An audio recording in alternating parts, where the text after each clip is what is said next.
Okay, this is a video to try to help those folks maybe switching to OBD1 to OBD2.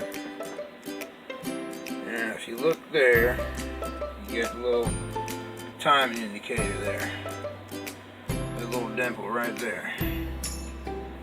Okay, that, if you check here, no sensor port. This is an OBD1 7AFE 1.8 oil pump.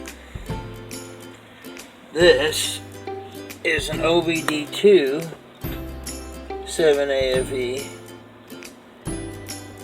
oil pump. And as you can see, there's a difference in the timing mark. You can see on the casting that clearly is not in the same place. And from what I can tell,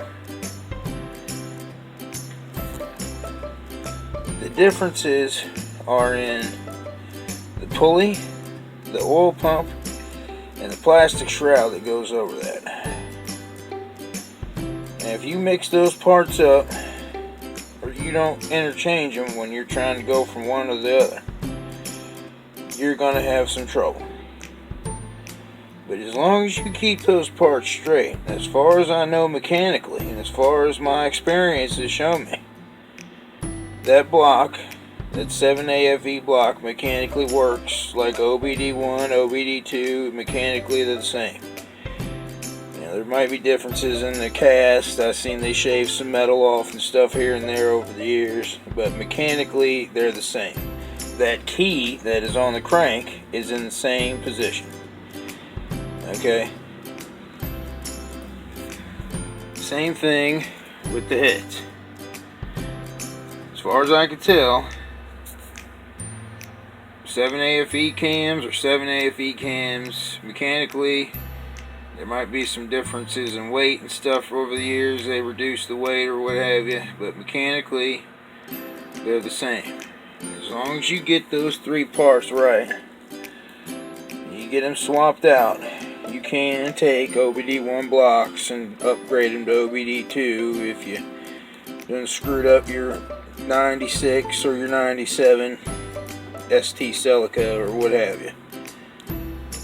At least that's what I've figured out. So, that forum helped me out a lot, where the one fella tried to do that, and he said he was running rich, and it sounded like he had interchanged some of these parts, and maybe if he can get them lined out and get the right ones lined out, he can get that worked out for himself, because I'm not having any problems, and I'm running a 93 Corolla block in a OBD2 97 Celica, and I'm not having any troubles. It's running the way it's supposed to. Okay, OBD1 OBD2. This is my 94 Celica OBD1 manual transmission. So you got a gearbox there.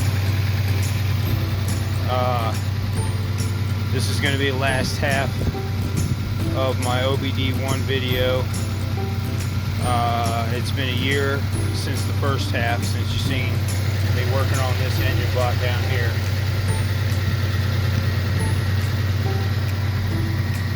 Actually more than a year, about a year and a half.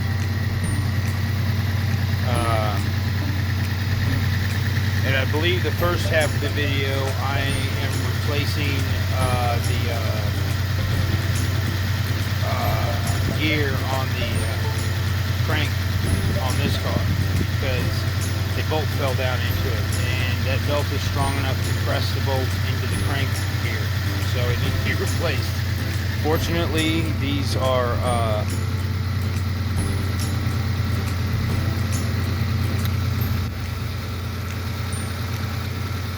non-interfering engines. I believe I got that right. So when you throw the timing belt, it's not a big deal.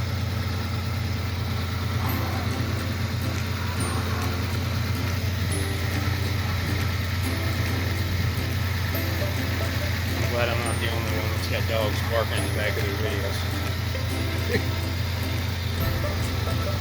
Dogs are good. Good for you.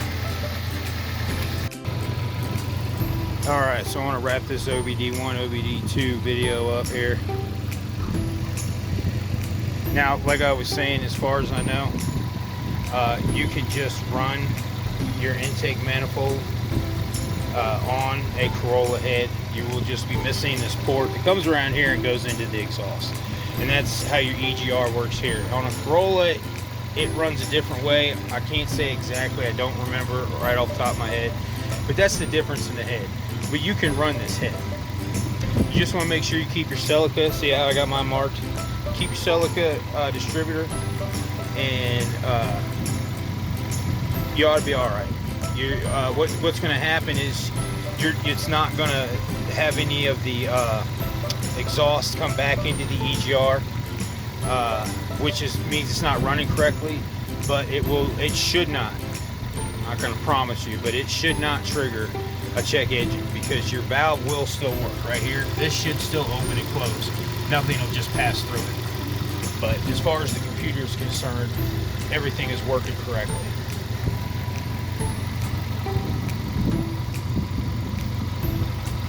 And if you ask me, not having your engine poop on itself is probably a good idea. And I really just have a hard time believing that recycling exhaust through your engine is beneficial in any way, even to the environment.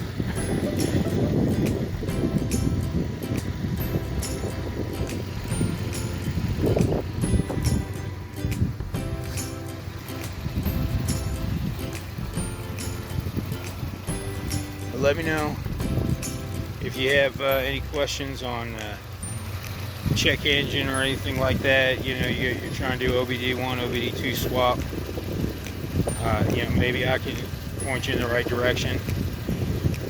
I don't really know how much help I could be, because to be honest with you, I just did my research and I was diligent, and you know, luckily, knock on wood, everything went together the way it should, and everything ran the way it ought to. But I did do a lot of research.